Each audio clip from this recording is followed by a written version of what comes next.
Egie, it's great to have you on the show today, and maybe we should start first of all by getting a sense of how the market reacted to those MPC decisions. Clearly, to tighten, everyone was expecting that yields were going to go up. How did we see the market performance across the curve? Yeah, hi, Wole. Yes, I mean, given the MPC decision that came out later on Tuesday, it was inevitable that the Wednesday Treasury bill auction was going to be at a higher levels than secondary market trading had closed on Tuesday. So we did see yields across the board go up for all maturities on the secondary market and obviously in the auction.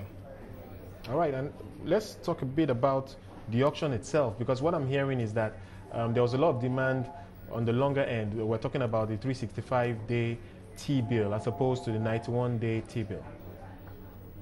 Yes, there seemed to be a big focus on the 364-day bills issued at, I think, 14.966%. When you consider that the bid cover ratio was about 4.58 and only about 1.6 on the 182 days. Right. And the difference in yields between both of them was barely 2 basis points. So obviously, everybody seems to be running to the 364-day instrument and locking in. But what can we read into that? Does that imply that the market expects yields to go down? Well, I mean, that's one way to see it, because you would expect that a lot of people will be going a shorter term if rates are expected to go up.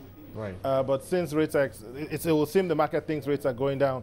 But if you go into the exact text of each MPC member's decision, you see a number of people talking about leaving MPR where it is so as to have the powder dry for further rate increases if inflation keeps going up. Right. So again, it's a bit of a tricky one whether the market thinks rates will come down and if that's consistent with what the various MPC members thought.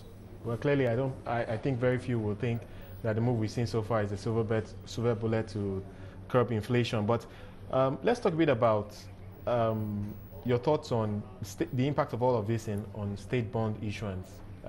It really puts a lot at risk, because what we're hearing now is that even the federal government is looking outside the country now to look at dollar-denominated debt as opposed to the high interest rates or high-yielding instruments that they can raise money at on the local market. Well, I mean, the federal government move outside is really one of trying to avoid the crowding out that is clearly happening now, both directly and indirectly, crowding out of the private sector. So again, whether that's the right decision to take is a totally different issue. But clearly, if they went offshore for more of their borrowings rather than going through the debt management office to keep issuing bonds consistently at high levels, then maybe we might see a reduction in supply of those bonds and a reduction in yields from rising prices of those instruments. Okay, let's. But for this, okay, go ahead. No, go ahead. Yeah, but for the issuers, I mean, it's a constant challenge in terms of timing the market. Timing the market for your issue could be sometimes tricky.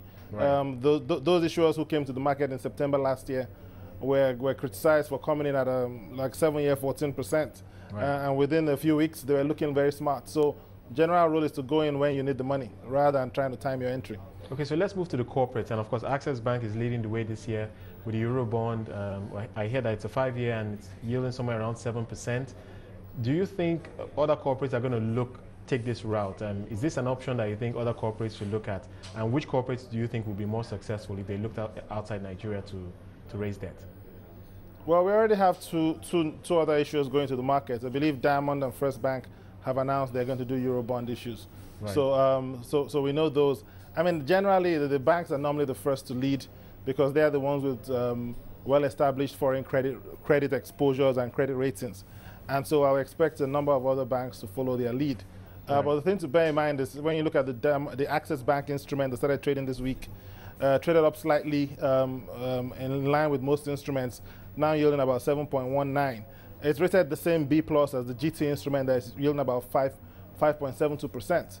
So one might wonder, why is that such a big gap between two instruments from Nigerian banks with the same instrument ratings? And that's partly from track record, right. Which is why it's always a good idea to go into the market early to start building your track record in that market. GT Bank has retired a bond earlier last year. Yeah. So they have a much longer track record in the market than Access. So I mean, for anyone investing in that Access Eurobond, your thoughts on where you see yields going for that instrument, do you think that they may now somewhat correct and move closer to where GTB is? Do you think there's an upside to that investment if I were to go in now? I think I mean, the maturities are slightly different. They're about 1 year apart. Okay. But I think it's safe to assume that there should be some convergence at some point. When that convergence will happen is a matter of debate, but it will eventually happen if the ratings and the perceptions remain the same. Okay, good point. Okay, let's move back to our debt markets over here. Of course, you mentioned that the yields across the curve have inched up after the MPC decision. Your thoughts on where they may be going into next week? Into next what? Into next week, as in how do you see the debt markets trading next week? Well, the bond market has been trading more or less slightly up, but not too far away from the auction last week. On the T-bill end, it all depends on what the central bank does. There was an OMO auction today, raised only about 7.5 billion. If the central bank, after mopping up liquidity from increasing the cash reserve ratio, decides to keep doing some of these open market auctions, then you could see those T-bill rates trend up as they mop up more liquidity from the system. All right, Egie, thank you so much for joining us.